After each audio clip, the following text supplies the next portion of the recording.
Noloco in 2025 has become a strong contender in the no-code and low-code space, helping businesses build internal tools, client portals, and workflow apps without the need for professional developers.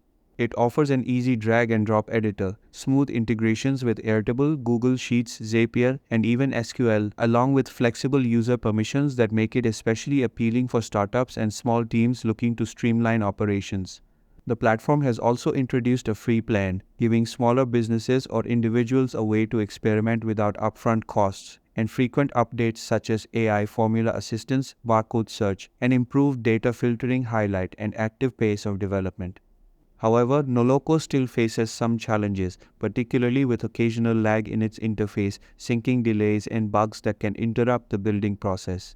Larger organizations may also find it less cost-effective since scaling up with more users or records quickly raises the price, and some advanced UI customization and enterprise-grade features remain limited. Overall, Noloco is a great fit for small to medium teams who want to create functional apps and portals quickly.